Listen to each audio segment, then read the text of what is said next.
Saudara-saudara yang dikasihi oleh Tuhan, tahukah saudara bahwa ketika saudara percaya kepada Tuhan Yesus, Roh Kudus memberikan karunia-karunia roh, supaya saudara-saudara berguna bagi Tuhan dan gerejanya. Nah, jadilah orang-orang Kristen yang baik, yang mempergunakan karunia-karunia itu untuk melayani Tuhan. Salam damai sejahtera bagi kita sekalian. Saat teduh kita hari ini dari Mazmur 53 ayat pertama sampai ayatnya yang ke-7. Saya akan bacakan dari Alkitab TB2. LAI memberikan judul Kebobrokan Manusia. Untuk pemimpin biduan, menurut lagu Mahalat, nyanyian pengajaran Daud. Orang bebal berkata dalam hatinya, tidak ada Allah. Busuk dan jijik kecurangan mereka. Tidak ada yang berbuat baik. Allah memandang ke bawah dari sorga kepada anak-anak manusia untuk melihat apakah ada yang berakal budi dan mencari Allah.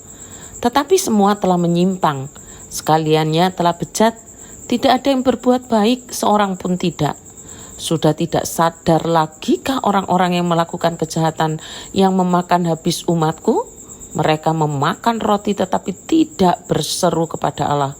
Di sanalah mereka pasti akan ditimpa kegentaran, padahal tidak ada yang mengejutkan.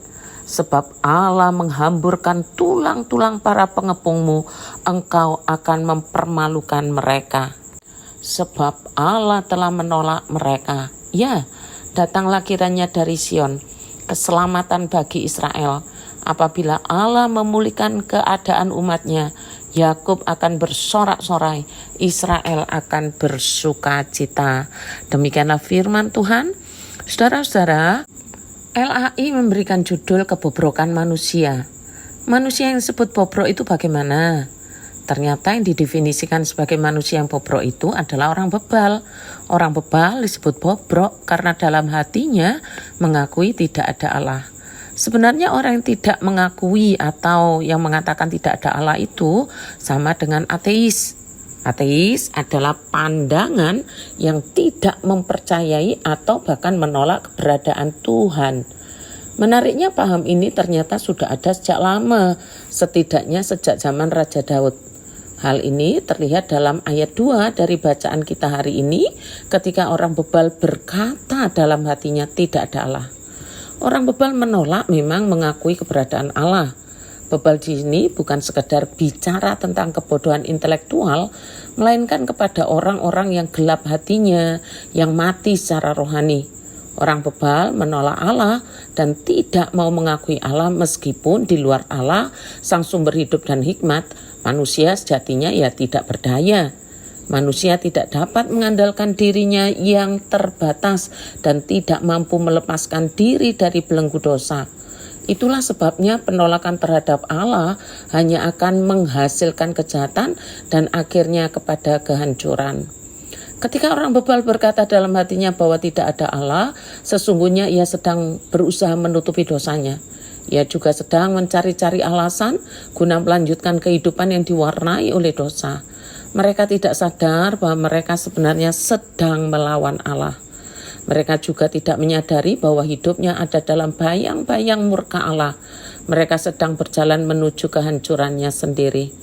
Hal ini menjadi pengingat bagi kita yang mengaku sebagai orang percaya dan sudah memperoleh anugerah Allah. Karena kita sudah dimerdekakan oleh Allah dari belenggu dosa dan dari pikiran yang terikat dalam kebebalan, maka sudah sepatutnya kita menjauhi cara hidup orang bebal, yaitu hidup sembarangan, mengikuti arus dunia, mengumbar hawa nafsu, dan menjalani hidup seolah-olah Tuhan tidak ada. Sebaliknya, hendaklah kita hidup seperti orang arif, sebagaimana yang diajarkan kitab. Maksudnya diajarkan Alkitab dalam Efesus 5 ayat 15-17. Karena itu perhatikanlah dengan seksama bagaimana kamu hidup. Janganlah seperti orang bebal, tetapi seperti orang arif. Dan pergunakanlah waktu yang ada, karena hari-hari ini adalah jahat. Sebab itu janganlah kamu bodoh, tetapi usahakanlah kamu mengerti kehendak Tuhan. Demikian saat teduh kita, Tuhan Yesus memberkati.